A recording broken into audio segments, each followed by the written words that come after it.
L'Opco Atlas et Sinovaction vous présente le point de vue d'experts sur l'évolutivité et l'adaptabilité du logement, enjeux des transitions de l'habitat.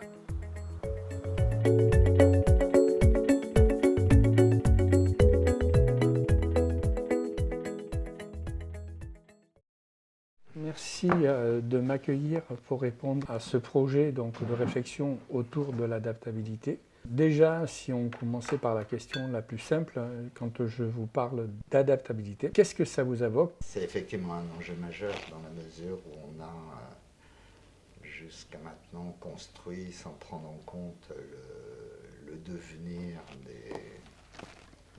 des constructions, des formes urbaines. Et on prend enfin en compte ce facteur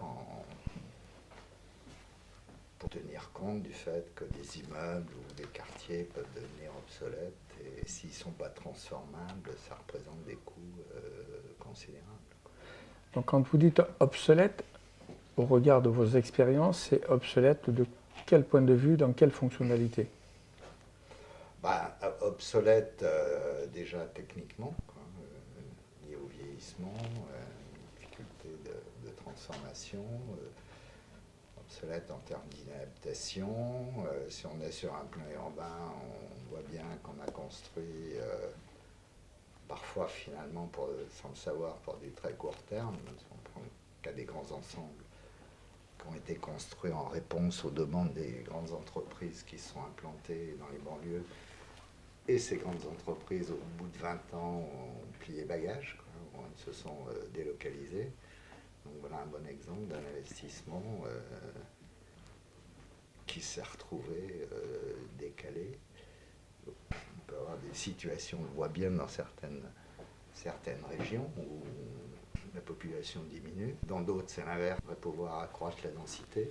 Et puis après, il y a effectivement, ça intervient peut-être après l'évolution des modes de vie, des attentes. Tous les deux, en tant que sociologue, est-ce que vous êtes interprétés justement et interpellés? Est-ce que vous interprétez ces nouveaux modes de vie?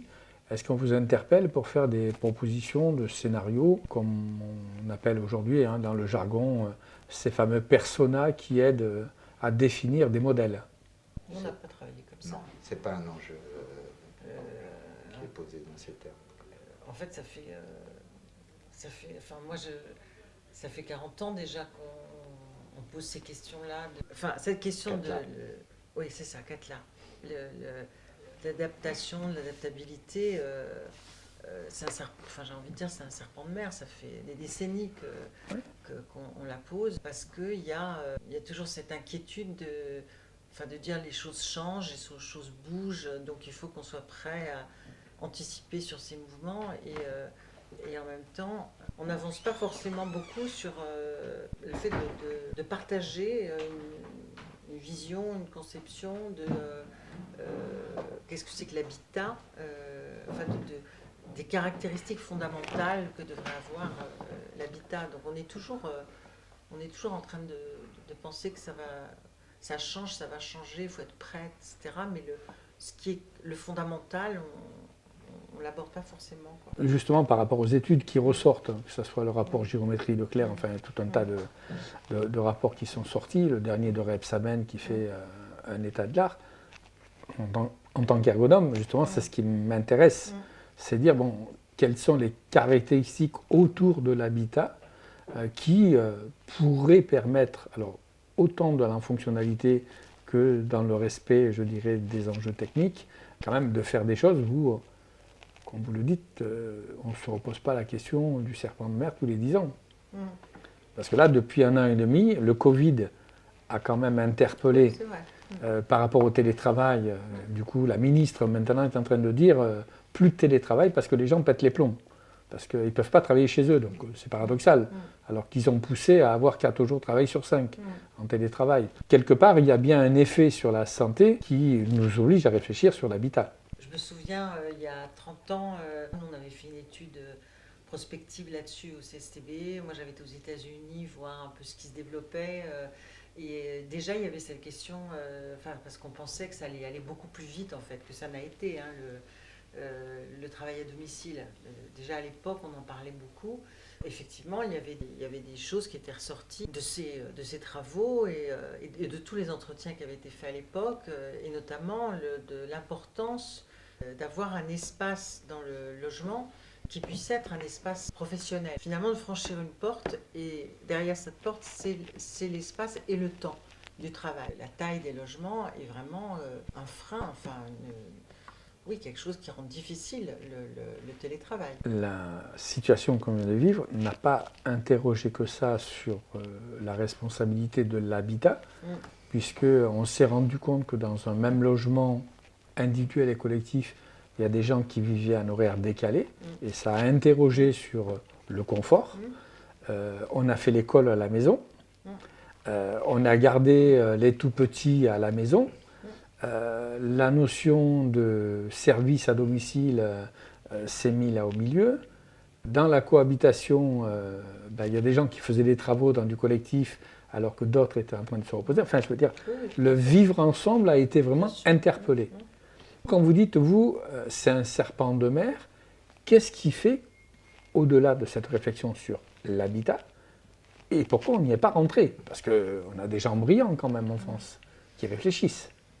Moi, il me semble que justement, toutes ces questions que vous soulevez, moi, il me semble que, et ça c'est peut-être relativement nouveau avec le Covid, c'est-à-dire que l'échelle, on a beaucoup parlé d'adaptation du logement il y a 30 ans, etc.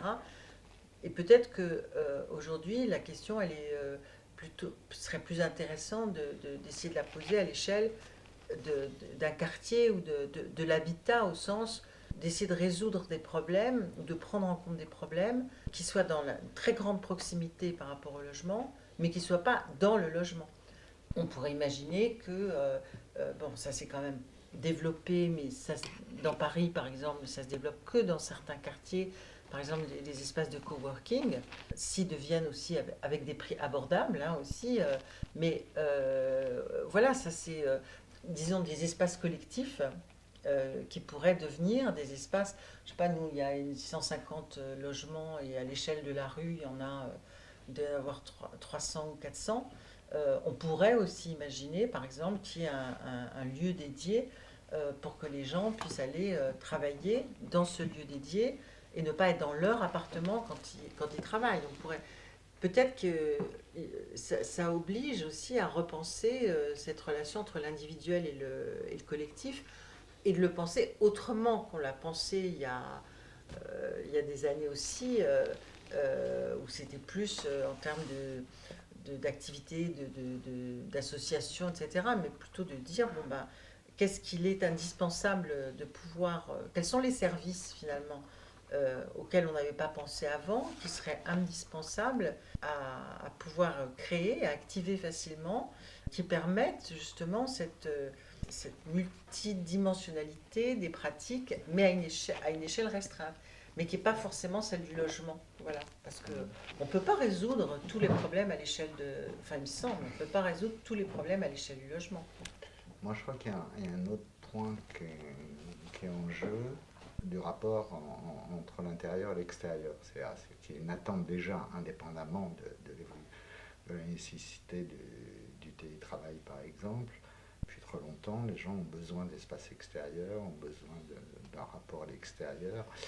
Et on a des réponses par rapport à ça. On a développé les maisons individuelles avec les effets en termes de consommation foncière, de développement des transports routiers. Donc ça percute l'enjeu de réduction de la consommation d'énergie.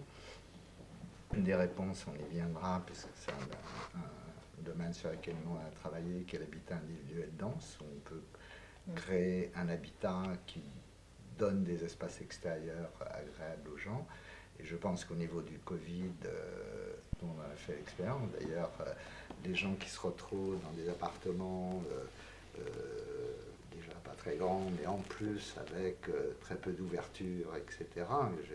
Et si ils ont en vis-à-vis l'immeuble d'en face, etc., il y a un sentiment d'enfermement, qui psychologiquement, pour le coup, est très problématique. Et ça ne fait qu'exacerber, amplifier des problèmes déjà existants, quoi. On le voit bien. En fait, les gens qui veulent une maison individuelle, bon, il y a ceux qui veulent absolument une maison séparée des autres, etc. Mais il y a surtout besoin d'un extérieur et ils ne cherchent pas d'avoir un hectare de jardin, quoi. Et les deux enjeux, c'est justement le traitement des ouvertures. Or, avec les économies d'énergie, ce qu'on constate, c'est l'inverse, c'est une tendance à réduire les fenêtres. Il faut même qu'il y ait dans la réglementation, je me souviens quand on travaillait au CSTB, qu'il y ait une obligation qui est au moins 20% disons d'ouverture, mais comme justement pour les promoteurs, ça coûte moins cher de mettre du béton plutôt que mettre des grandes fenêtres. Et a fortiori, si on a des baies vitrées, des grandes fenêtres, maintenant il faut les isoler, etc. Donc là, on a une contradiction très forte entre les attentes, qui est avoir l'ouverture, avoir une distance vis-à-vis par rapport au vis-à-vis, et une tendance justement à avoir des fortes densités d'un côté et des immeubles qui ressemblent à des prisons, quoi. Avec nous, ce que l'on a vu par exemple, Barbara dans ses enquêtes, une des grandes surprises, c'était un des facteurs très importants pour les gens, c'était la qualité de la vue. Moi, j'ai même eu, par exemple, à Marseille, dans les quartiers nord, des gens qui disent « ouais, c'est difficile de vivre ici, mais on reste là parce qu'on a une vue magnifique. On a une vue sur le port, sur Notre-Dame-de-la-Garde, sur le port. » Et bon, ce qu'ils ne disaient pas, ça veut dire même si vous êtes au quartier nord, très loin, à 7 km du centre-ville, vous vous sentez lié au centre-ville et vous vous sentez marseillais, parce que c'est la symbolique de la ville qui est comme ça. On l'a vu à Saint-Nazaire, des gens qui vivaient dans des grandes tours et qui avaient vue sur la mer, qui compensait largement le fait d'être effectivement dans un quartier pas très attrayant. Donc la qualité de la vue de chez soi, et la qualité de la vue de chez soi donne aux gens envie d'aller se promener, d'en sortir. Et une sorte de lien entre, si de chez vous le quartier vous paraît sinistre, vous n'avez pas envie d'aller vous promener. Et on a des effets sociaux, justement, donc un effet d'enfermement, de renforcement de l'enfermement que les gens subissent. Donc nous, il nous semble que là, il y a un enjeu très très important, c'est qu'on pense justement séparément les immeubles et l'espace urbain, alors que c'est la composition des deux. On l'a vu dans l'habitat individuel dense, c'était impressionnant, même à densité identique. Vous aviez des quartiers qui étaient des vrais paradis sur terre parce qu'il y avait un réglage des vis-à-vis, on faisait attention à ce que la fenêtre ne donne pas juste sur le voisin en face, il y avait un réglage de terrasse, de loggia, etc., qui amplifiait l'espace dont disposaient les gens. Et avec des effets aussi sociaux, c'est-à-dire que les gens qui avaient par exemple une terrasse, ils acceptaient plus facilement que les enfants des voisins viennent, parce qu'ils venaient sur la terrasse, ils ne venaient pas dans l'espace intime du logement, en termes aussi d'entretien de propreté, ils n'allaient pas faire le bazar à l'intérieur. On a vu aussi des gens, enfin des enquêtes que tu as faites, des gens qui recevaient leurs voisins, parce que c'est sur l'extérieur. Parce qu'on ne se rend pas compte, pour beaucoup de gens, franchir la porte, c'est rentrer dans l'intimité. Alors que vous pouvez inviter, les gens qui sont dans le pavillonnaire, effectivement, ils invitent leurs amis dans le jardin, pas nécessairement à l'intérieur de la maison. Donc on a toute une série d'effets sociaux, à la fois du plaisir d'habiter, et et des effets sociaux en termes de rapport aux autres, en termes de plaisir à se promener. Parce que je crois qu'avec le Covid, ce que ça a vraiment exacerbé, c'est cette question de sentiment d'enfermement que les gens ont pu subir. Donc il y a la taille des logements, mais il y a aussi que ça offre de rapport à l'extérieur et la qualité des espaces extérieurs. Je pense, j'associe avec une critique, puisqu'on a fait des évaluations d'écoquartiers. Par exemple, une des critiques qu'on a pu faire dans certains écoquartiers, c'est l'écoquartier pouvait offrir un grand parc favorable à la biodiversité. Bon, d'un côté, c'était sympathique, mais ce parc était souvent à 500-600 mètres d'une grande partie des immeubles. Or, vous n'emmenez pas vos enfants tous les jours à 600 mètres. Aussi, à Paris, justement, une étude de la PURC a montré le rayonnement d'un square, à part les grands parcs, très nobles comme Luxembourg et d'autres, c'est 200 mètres. Et donc dans les écoquartiers, on offrait, on pourrait dire en termes d'espace vert, d'espace naturel, un grand espace, relativement au nombre de gens qui habitent là, mais en fait, sans espace de proximité, où les enfants peuvent jouer. Et nous, on avait des photos de gosses qui jouaient dans la rue, qui faisaient du vélo dans la rue, des enfants de 4-5 ans, parce qu'il n'y avait pas d'espace autour de l'immeuble. Et ces espaces-là, y compris pour d'autres raisons, par exemple quand on a dans certains quartiers grands ensembles où les gens se plaignent effectivement des jeunes qui occupent les halls, etc.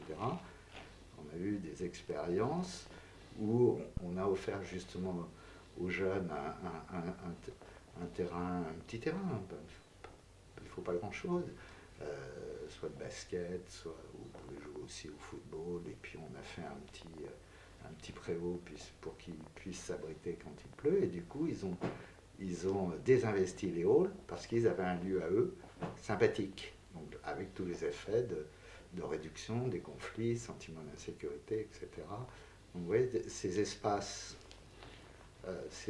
intermédiaires, ces espaces de proximité, c'est un enjeu en termes d'effets sociaux, en termes de possibilités pour les gens de respirer, quoi.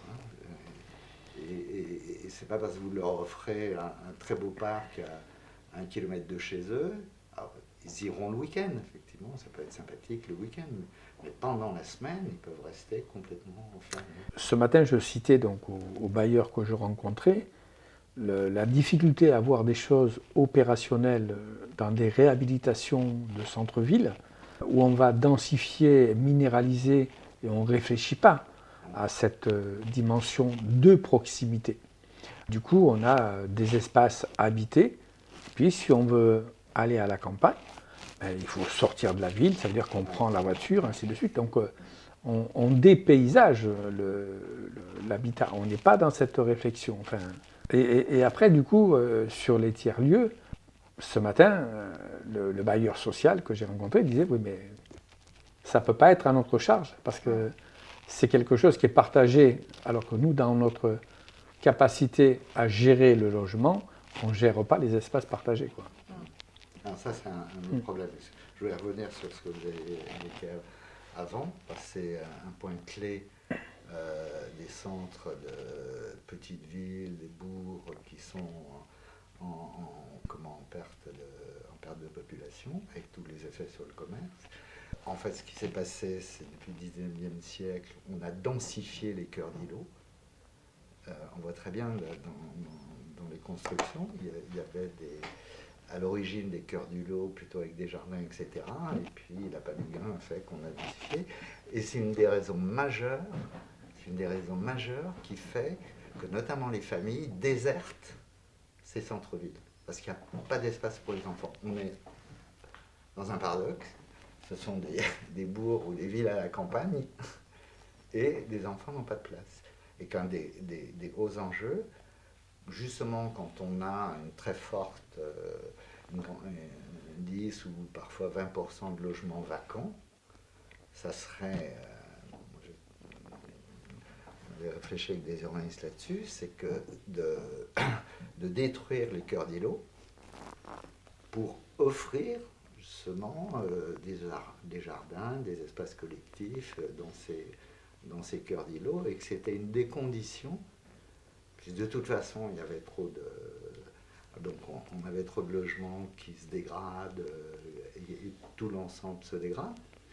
C'est pour redonner de la vitalité à ces petites villes, c'était un des enjeux. Ce qui est frappant, c'est qu'ils disposent de plein d'espaces en rez-de-chaussée, inutilisés.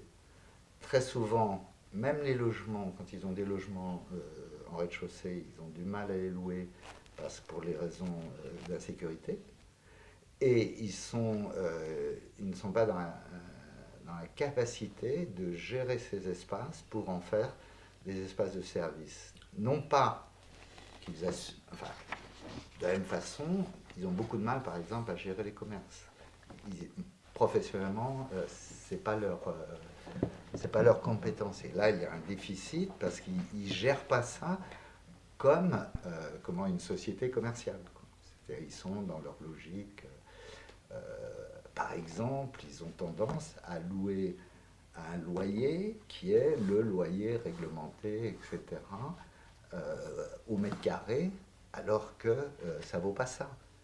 Et je me souviens, un très bon exemple, c'était à Dieppe, dans un quartier où il y avait une place centrale, où il y avait déjà pas mal de commerces.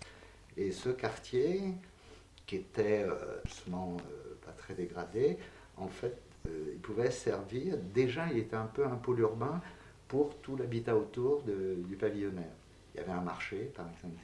Et il y avait un atout formidable là, et on avait conseillé justement aux bailleurs en disant, mais vous avez un atout potentiel, il faut absolument avoir une sorte de société commerciale, louez vos rez-de-chaussée, faites venir des activités, avec, par exemple, au moment de l'installation, vous faites un loyer pas cher, ou même gratuit pendant 1 an ou 2. Donc vous voyez, dans une dynamique, on installe des startups qui au début n'ont pas beaucoup d'argent. Si elles réussissent, après elles peuvent payer un loyer plein pot, etc.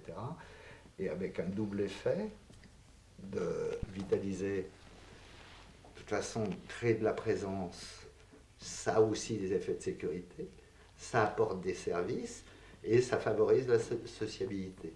Donc ça a des effets très positifs pour leurs propres locataires. Même s'ils ne gagnent pas d'argent, l'enjeu c'est surtout qu'ils rentabilisent les coûts de fonctionnement, quoi.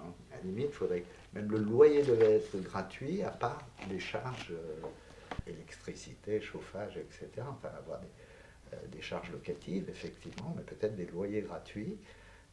Et il y a des possibilités, alors ça dépend des collectivités locales, mais il y en a qui sont tout à fait prêtes à cofinancer, disons, la réhabilitation de ces espaces pour les rendre utiles commercialement. Là, parce que vous avez des milliers et des milliers de mètres carrés vides, inutilisés, et qui pourraient être, dans un raisonnement socio-économique, qui pourrait être extrêmement... Qu'est-ce qui fait que ça ne s'est pas entendu? Parce que ça se voit, ça se mesure. C'est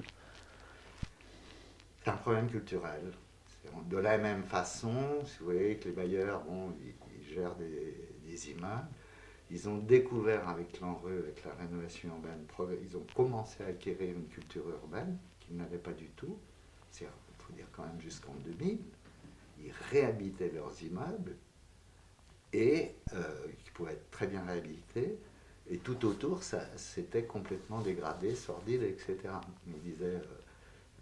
alors, le problème se posait quand une partie était leur propriété, une autre partie était celle de la ville, effectivement, c'était une co-responsabilité, mais ils ne s'y intéressaient pas. Et donc, moi je me souviens d'évaluations, d'opérations de réhabilitation dans lesquelles on avait des super immeubles, vous sortez de l'immeuble, vous aviez les pieds dans la boue. Et la vision que les gens ont, c'est pas l'immeuble, c'est quand ils se déplacent dans le quartier, etc. Le quartier paraissait sinistre, bien que les immeubles aient été réhabilités, parce qu'ils n'avaient pas pris en compte ces dimensions. Et avec l'ANRU, effectivement, une culture urbaine est arrivée, mais dans cette culture-là, c'est pas non plus celle des urbanistes et des architectes.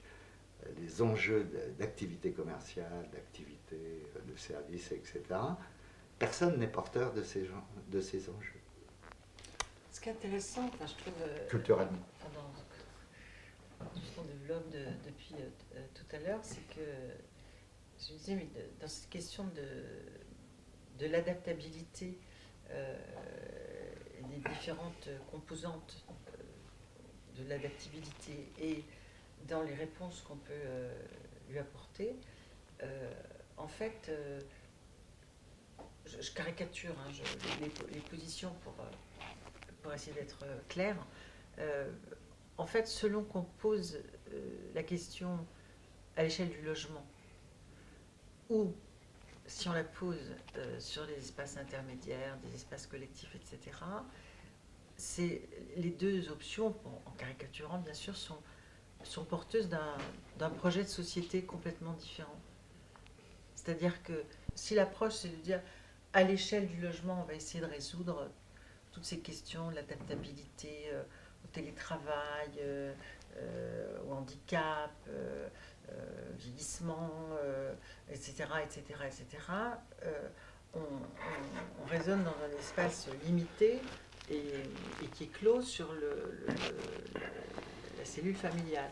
Si on se dit, cette question de l'adaptabilité, elle est polymorphe, il y a différentes facettes, et justement, c'est dans la création d'espaces intermédiaires, d'espaces collectifs, qu'on peut essayer de l'appréhender et de la prendre en compte.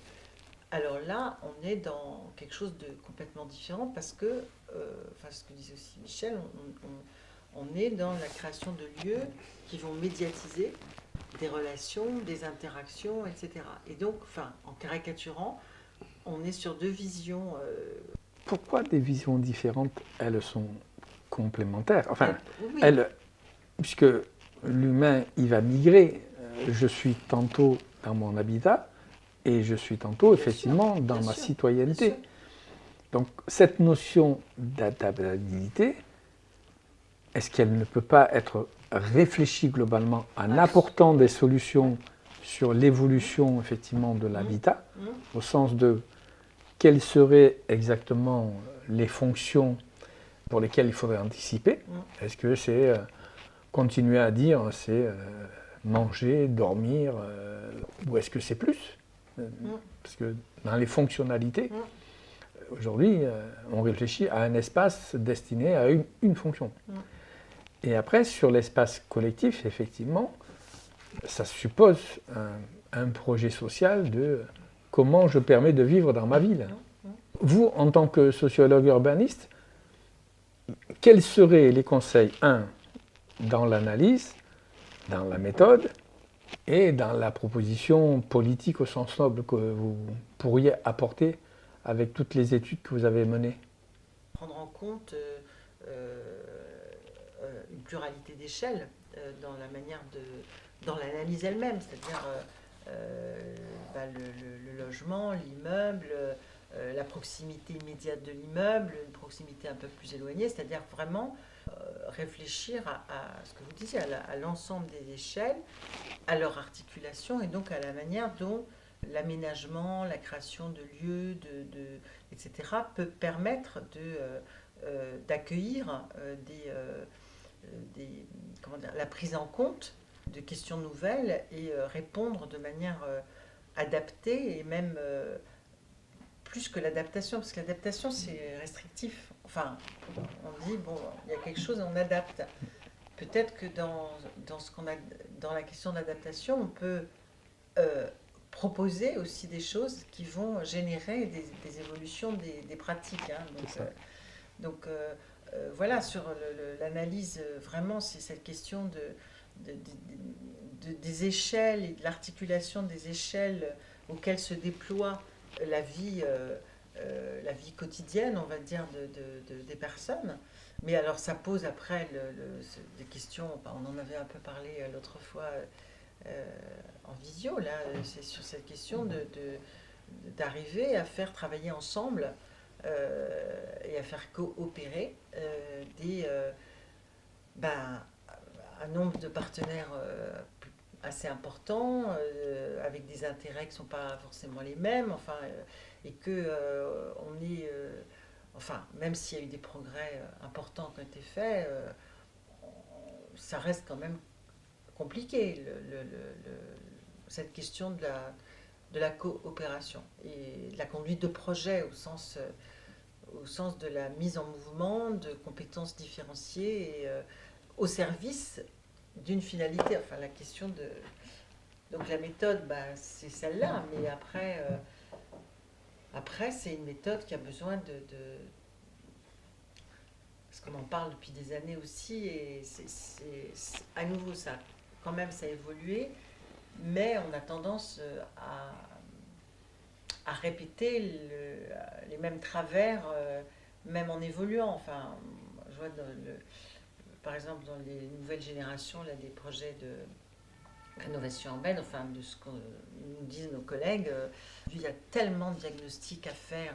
Il y avait déjà les diagnostics sociaux, mais alors maintenant, c'est avec tous les diagnostics environnementaux. Donc on démultiplie les expertises et où se construit le lien, l'articulation entre toutes ces expertises. Et ça, c'est une vraie question. C'est-à-dire qu'on avance, mais en même temps, on reste quand même dépendant de pratiques, de patterns, de je ne sais pas comment dire ça. Donc ça c'est une question vraiment très importante de comment on pourrait favoriser le développement d'une vraie culture au sens d'approche et de savoir-faire. Qu'est-ce qui peut faire sens ou donner ou prendre le leadership pour enfin arriver à donner l'axe? Ça serait quoi le déclencheur? Je vais revenir là sur, en vous écoutant, justement sur cette question, ça renforce ma conviction sur l'enjeu des espaces de proximité. Et ce qui est très frappant, c'est que personne ne pense la conception de l'espace en prenant en compte quels sont ces effets sociaux en termes de fonctionnement social, en termes de pratique sociale, qu'est-ce que ça va générer comme pratique du genre, effectivement, vous évoquiez hier, le fait, est-ce que ça donne envie de se promener, est-ce que ça favorise des rencontres, est-ce que ça va favoriser y compris l'activité commerciale ou d'autres, etc. Et personne n'est porteur de cette vision-là, y compris les sociologues, ce qui est le grand paradoxe, parce que toute la sociologie urbaine a analysé l'histoire, par exemple, encore maintenant, des recherches justement viennent d'être faites par l'USH sur la sociabilité, et on va parler de la sociabilité des grands ensembles, la sociabilité des petites villes, etc., sans du tout... J'étais à un colloque récemment, j'ai dit, mais attendez, les grands ensembles, on a des différences considérables de l'un à l'autre, et même à l'intérieur d'un grand ensemble, vous avez des différences considérables en fonction des agencements, des interactions, de la proximité de lieux agréables, etc. Et tout le monde, par exemple, pense que la sociabilité est liée aux équipements publics. Alors, les élus, parce que c'est ce qu'ils maîtrisent, ce qu'ils financent, et ce qu'ils peuvent valoriser. J'ai créé une médiathèque, j'ai créé un centre socio-culturel, j'ai créé... les travailleurs sociaux aussi, parce qu'ils travaillent dans ces équipements.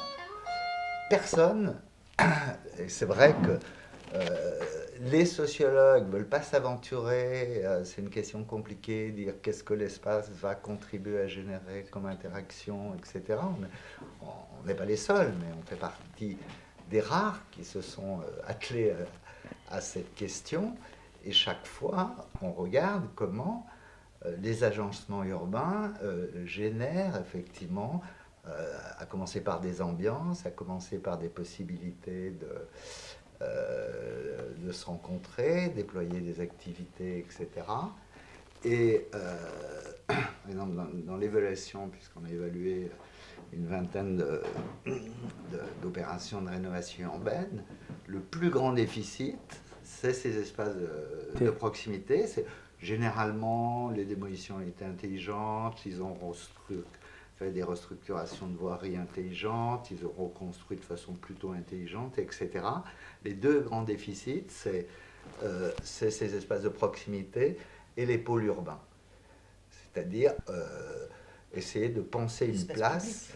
Oui, enfin, l'espace public. Enfin, si on est à les voiries, les pôles urbains, les parcs, quoi, grosso modo. Et on n'a pas vu une place bien conçue. Et on a des exemples incroyables où, donc sur une place, ils ont créé des commerces, un centre socioculturel, d'autres lieux d'activité, mais complètement disjoints, dissociés, avec parfois même des équipements dont l'entrée tourne le dos à la place. On ne sait pas par où on rentre, enfin, des choses comme ça. C'est que très simplement, c'est là le problème, l'articulation urbanisme-architecture. On prévoit faire un centre socioculturel, on confie à un architecte qui va faire son projet indépendamment. Son souci, c'est de visibiliser et avec, par exemple, on se retrouve avec des équipements, avec des façades aveugles sur la place. Donc vous avez l'impression d'avoir un hangar. Pour donner, c'est-à-dire on ne s'est pas dit. Et bon, il y a aussi les questions d'échelle. Je me souviens dans le Nord, un maire voulait absolument une place. C'était un quartier de 500 logements. Il avait fait une place d'1 hectare, c'était place de la Concorde, quoi. Enfin, et il pensait pour y mettre 3 commerces. Bon, et les 3 commerces, comment ça aussi, même d'un point de vue purement économique, on sait très bien que si on réunit plusieurs commerces bien agencés, ils se développent. Si vous avez 4-5 commerces, si vous les agencez bien, avec aussi les possibilités de stationnement, etc., ils vont se développer. Prenez vos 4 commerces isolés ou mis sur un espace démesuré, ils vont s'effondrer.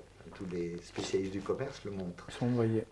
Donc, c'est-à-dire que, y compris en termes économiques,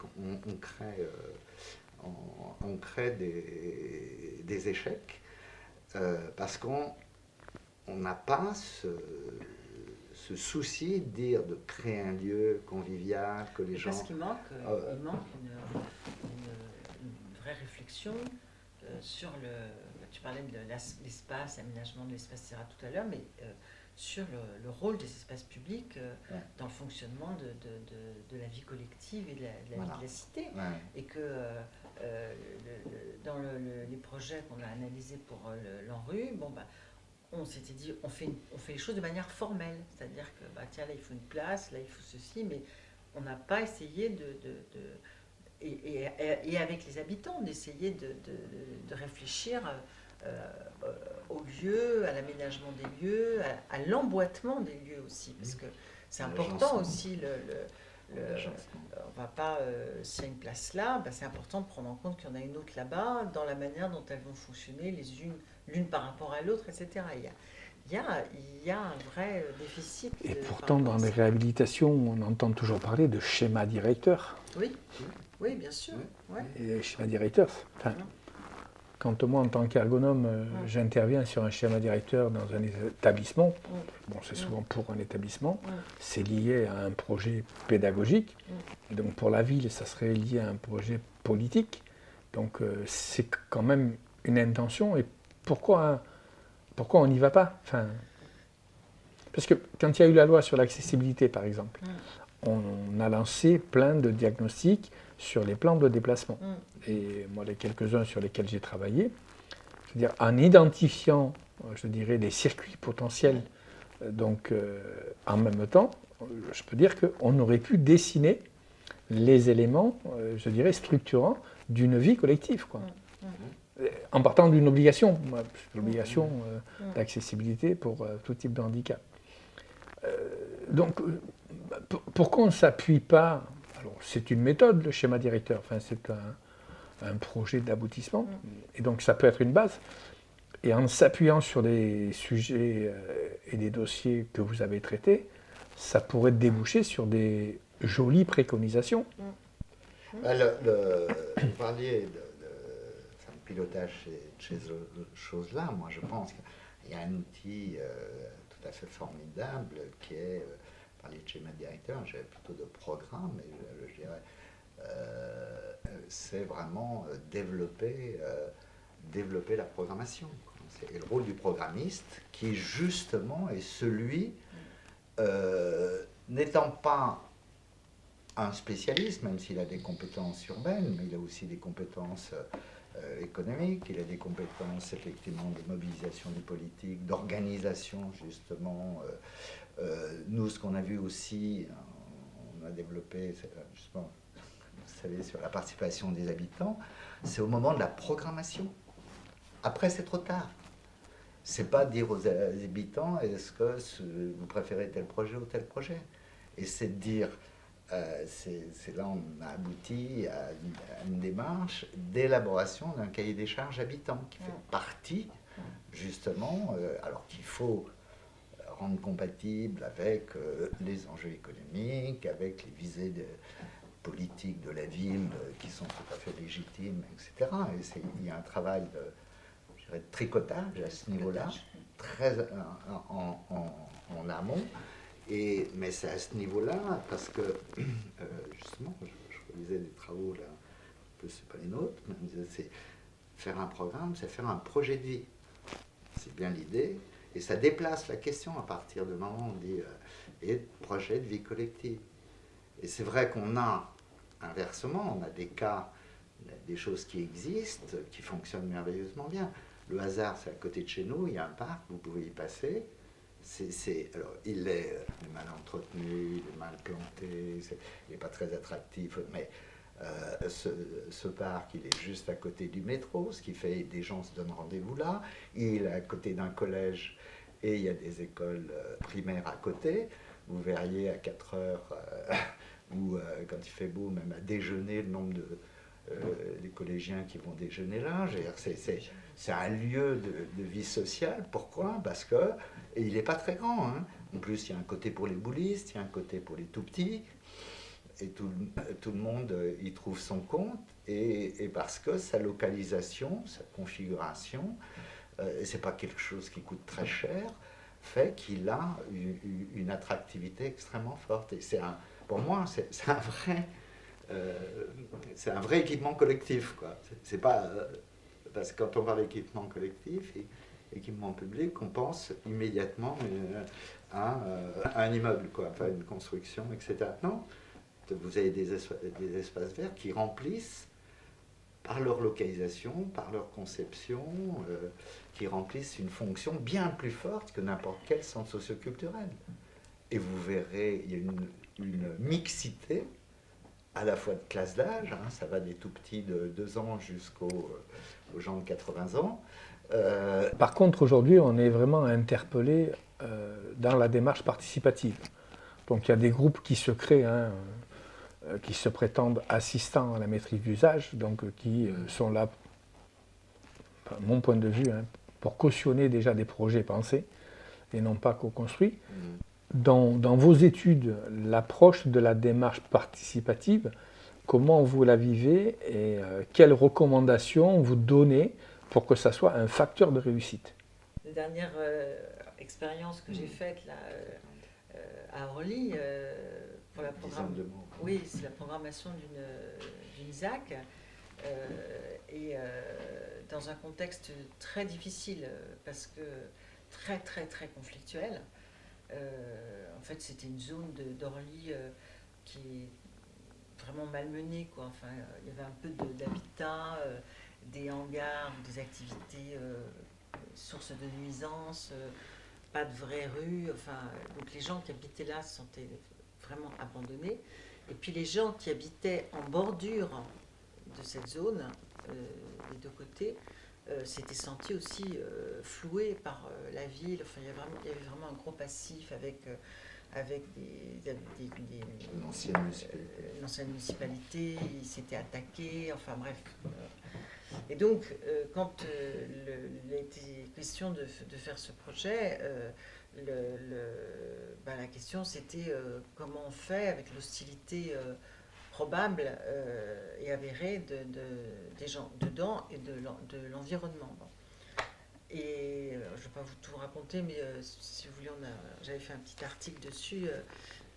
Bon, il y a eu une première phase d'entretien, un petit peu pour sentir les choses. Et puis, on a ouvert une concertation. Venez qui voulait venir dans la zone concernée et la zone tout autour.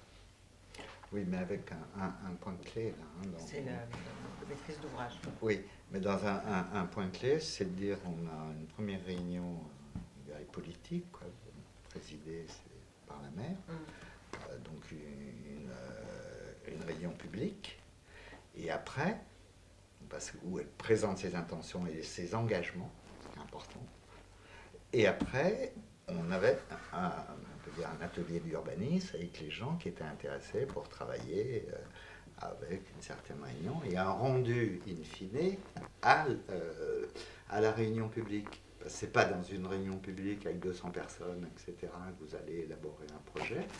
Par contre, on a fait valider le projet par l'Assemblée, en quelque sorte. Oui, mais ça c'était à la fin. Oui, non, mais ce qui est important, il y avait plusieurs étages. C'était un vrai dispositif. C'est deux niveaux. Voilà, c'est tout. Il faut pas confondre les deux. Un vrai dispositif où les rôles soient bien clairs. Et là, il y avait une maîtrise d'ouvrage forte. La maire plus l'organisme d'aménagement, les PORSA. Et donc, on est parti de réunions publiques avec beaucoup de gens au début et à la toute fin. Et puis, il y a eu les ateliers de travail où il y avait une trentaine de personnes. Mais la trentaine de personnes qu'il y avait, c'était beaucoup des gens hostiles, en fait. Et ça a été très, très, très, très dur. Vraiment très, très dur. Et je vous donne très dur parce qu'ils contestaient le projet. Non, ils ne voulaient rien. Ils voulaient rien. Il disait, en substance, c'est pas la peine de faire de la participation. Nous, on sait ce qu'on veut. Vous faites un lotissement genre, comment il s'appelle, Kaufmann Broad, avec des maisons chacune sur sa parcelle. Donc, c'est pas la peine de faire de la participation. Nous, on sait ce qu'on veut, on vous dit ce qu'on veut, voilà, en substance. Et puis, alors ça c'était un point. L'autre point, c'était que comme il y avait un tel contentieux avec la ville, c'était qu'ils étaient sûrs qu'il y avait un agenda caché, et que donc, en fait, on leur disait qu'ils allaient participer, mais non. Donc c'était très, moi en 30 ans, ça a été l'expérience la plus violente. Et alors, on les a fait travailler. Enfin, on est quand même arrivé à avancer, et on a avancé quand, au final, à partir du diagnostic qui avait été fait de la zone, de tous ces dysfonctionnements, il y a eu, et puis des réunions où ils étaient tellement mécontents, la maire a fait une charte d'engagement. Et donc, on a rédigé cette charte d'engagement, signée par la maire et par les PORSA, et qui ont pris engagement devant le groupe, que ces principes, donc c'était des principes, hein, c'était pas on va faire ça aussi, c'était par exemple le fait que les maisons individuelles qui existaient là n'auraient pas de vis-à-vis d'immeubles, par exemple, parce que c'était non négociable. C'était de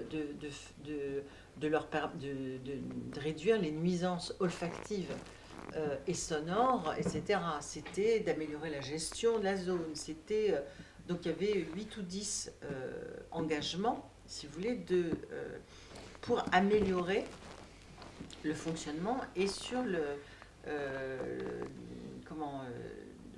quelques prérequis sur la suite, quoi. Et après, donc il y a eu cet engagement-là qui a été pris, Et la deuxième phase, on a travaillé avec des scénarios. Que vous avez tiré de votre diagnostic. On a tiré de la première En lien phase. avec Ouais. la charte Oui, qui absolument. disait Ouais. on a pris conscience de l'existant Mm. et effectivement du satisfecit que les gens avaient. Et donc on va s'insérer. Enfin, la compréhension du diagnostic dans les préconisations de scénario s'insère dans ces recommandations. Voilà. Donc on a élaboré 3 scénarios différents, avec une organisation de l'espace différent, un esprit des lieux. Finalement, les 3 lieux auraient été des lieux différents. Et ce qu'on a fait, c'est qu'on a travaillé avec le groupe pour analyser ces scénarios en fonction de la charte. C'est-à-dire, voilà, vous passez les scénarios au crible de la charte, et puis on revient travailler ensemble. Et donc, on leur avait fait un document avec toutes les catégories d'analyse. On en avait suggéré 4 ou 5 autres qu'on avait discuté avec eux. Eux-mêmes en avaient proposé. Et donc, ils ont chacun analysé les scénarios. Et donc, ils sont revenus. Et finalement, c'est un des habitants, des participants, qui a proposé, qui a dit non, c'est pas ça, c'est un 4e scénario. Et donc, il y a eu un 4e scénario de fait qui reprenait des éléments des 3 autres. Et donc, c'est ce scénario qui a été validé, et donc qui après a été validé en réunion publique large avec la maire et les PAORSA. Et donc, pour moi, c'est quelque chose de vraiment d'intéressant, parce qu'on est passé d'une situation vraiment d'hostilité, de méchanceté même, hein, d'agressivité majeure à finalement une vraie capacité de production avec les participants. Et pour moi, personnellement, ce que j'ai trouvé formidable, c'est que on est passé de revendications qui étaient strictement individuelles. Moi, je veux protéger ma maison avec mon jardin, je veux voir personne autour, à un groupe qui s'est finalement investi dans comment allaient se sentir les gens qui allaient venir habiter ici. C'est pas eux qui allaient habiter, ils les habitaient déjà. Ils ont pris en charge. Ouais. Et ça, c'est quand même quelque chose. Ça, c'est quelque chose, moi, qui m'a vraiment beaucoup touchée. Donc, eux, ils ont investi ce lieu comme un lieu où vous allez pouvoir se promener, utiliser certains espaces de jardin, etc. Et ils ont pu se projeter dans les futurs habitants. Et par exemple, ils avaient demandé, parce que c'est un peu surélevé par rapport à Orly, et ils disaient, mais chaque appartement doit pouvoir avoir une belle vue. On revient à la question de la vue. Et donc, tout a été, ça fait partie des choses qu'ils ont souhaitées, qui ont amené à des remaniements conséquents. Enfin, une chose a amené à des remaniements. Donc voilà, mais je pense que en termes de méthode, il faut une maîtrise d'ouvrage forte, qui travaille, enfin, où les différents, les piliers de la maîtrise d'ouvrage travaillent vraiment ensemble. Il faut aussi une démarche très claire, transparente avec les habitants, et aussi travailler, enfin essayer de comprendre, parce que finalement c'est en comprenant pourquoi c'était si douloureux et difficile pour eux qu'on a pu avancer. C'est-à-dire de rester dans la confrontation, ça n'avançait pas, mais quand finalement, comme moi, c'est moi qui ai fait les entretiens avant, et je me suis dit, mais ces personnes, elles ont vécu pendant des années et des années, il n'y avait rien, à part leur jardin, c'était tout, quoi. Parce que tout autour, c'était tellement dévasté. Le centre-ville d'Orly lui-même était en train de péricliter, enfin tout périclitait autour d'eux. Donc voilà, ils avaient fait ce petit nid, et il ne fallait pas toucher à ce petit nid, quoi. Et accepter que pour eux c'était quelque chose de non négociable. Oui, mais dans ce que vous avez fait, premièrement, alors c'est vrai, Enfin, c'est quand même c'est une innovation très significative parce qu'il y avait un passif énorme. Parce que justement, l'ancien maire, depuis 20 ans, avait promis, qu'il prendrait en compte, qu'il participerait, etc. Et chaque fois, il a fait les projets sans tenir compte des habitants. Donc, il y avait une rage accumulée, quoi. Donc, un passif énorme. Il a fallu travailler à partir de là. Et l'autre aspect, moi je dirais, dans ce que vous avez fait, vous avez transformé des gens qui étaient sur une posture très individualiste en citoyens. À partir du moment où ces gens ont eu le souci des autres. C'est-à-dire qu'ils ne défendaient plus uniquement leur lopin de terre, mais ils ont eu le souci d'une accueillance, de créer les conditions, alors que ça ne leur nuise pas, mais de créer l'accueillance pour les gens qui allaient arriver. Et moi, justement, quand vous dites, effectivement, les gens de maîtrise d'ouvrage, pour avoir, c'est vrai qu'on a travaillé dans le domaine de fait depuis 50 ans, depuis pratiquement 1970, et c'est vrai qu'on a pâti d'un effet, je dirais, post-68, où il y a eu une espèce de, notamment, y compris des bureaux d'études, qui sont lancés là-dedans, dans une posture d'identification et de soutien des habitants, contre le politique. Et du coup, ça a durci les relations. Ça fait qu'aussi bien que les politiques, les professionnels, du coup, ont refusé. Donc ça a créé une situation de méfiance, voire d'hostilité vis-à-vis du politique, vis-à-vis des professionnels. Moi, j'ai eu une expérience à Montreuil avec l'ancien maire qui était resté longtemps Brard, dans un quartier. Il fait une réunion en annonçant, oui, le projet, un projet de rénovation urbaine, sera entièrement fait avec vous. Et je savais que ces services étaient dans l'incapacité. Parce qu'ils étaient incompétents d'une part. Et le maire, j'ai dit au maire, non, je l'ai arrêté. On dit non. Il était de bonne foi, hein, a priori. Mais en même temps, il se mettait dans une situation qui allait générer un conflit. Parce que les gens n'avaient pas la culture pour d'abord des services. Le maire se remettait en contradiction avec ses propres services là-dessus, quoi. Donc ce passif a été accumulé et à partir du moment, c'est vrai que nous on se positionne, disons, en médiateur en quelque sorte, faire travailler ensemble les politiques, les professionnels, enfin, les techniciens et les habitants, et avec en plus, comme dit Barbara, je veux dire, il y a ce que les gens peuvent exprimer, mais il est indispensable aussi d'avoir un diagnostic à la fois urbain en quelque sorte, hein, et puis un diagnostic de compréhension de comment du fonctionnement social du quartier et des effets effectivement des projets. Parce que en plus on sait très bien que ne participe qu'une fraction des gens, que nous on doit être porteurs des intérêts des enfants, des jeunes, des immigrés qui viendront peu à ces réunions, des personnes très âgées qui non plus peuvent pas venir, enfin des handicapés, etc. On a une responsabilité sociale et de rappeler aux gens, oui d'accord, vous voulez ça, mais sachant qu'on a une expérience à Belleville, on a justement créé un espace proximité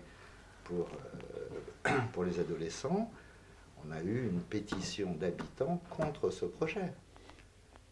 Alors que, dans l'expérience, l'objectif c'était parce que les halls étaient contrôlés par des groupes, etc. Donc, nous, notre responsabilité, c'est de faire qu'ils n'occupent plus ces halls. Donc, avec une fermeture de ces halls, mais pour que ça marche, il faut qu'ils aient un espace à eux. Et moi, je me souviens en réunion publique devant 300 personnes, hein, je leur ai dit, attendez, faire en sorte que les jeunes ne soient pas dans les halls, on peut le faire. Mais ça suppose qu'ils aient un espace à eux. Sinon, je ne vois pas la solution. Sinon, il faut les supprimer. C'est la seule solution, il faut les tuer. Et il y a même un élu qui avait soutenu cette pétition contre ce projet, et j'y suis retourné plusieurs fois, y compris 5 ans après, et ça gênait plus personne, et dans les halls, il n'y avait pas une ampoule cassée. On a l'exemple des centres de deal qui ont été contestés. On s'aperçoit aujourd'hui, donc dans l'évaluation, qu'il n'y a pas eu d'augmentation de trafic donc, autour de ces centres de deal où il y avait un regroupement, qu'au contraire, ça a épuré totalement. Enfin, c'est sur France Inter, c'est sorti il y a 7-8 jours, là, où il y a eu un retour.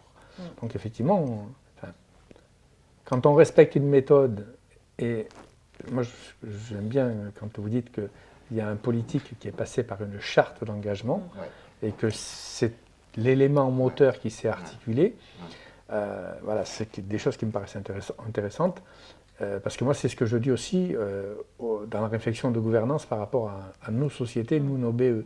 C'est-à-dire que demain, on va pouvoir changer nos modes de travail dans nos entreprises à condition qu'il y ait un réel engagement des deux parties, c'est-à-dire de l'employeur et de l'employé. Tant qu'on restera dans des relations de subordination, on est à l'abri de rien, d'une connerie du chef d'entreprise et d'une connerie du salarié. Et la notion de confiance, elle ne pourra pas perdurer.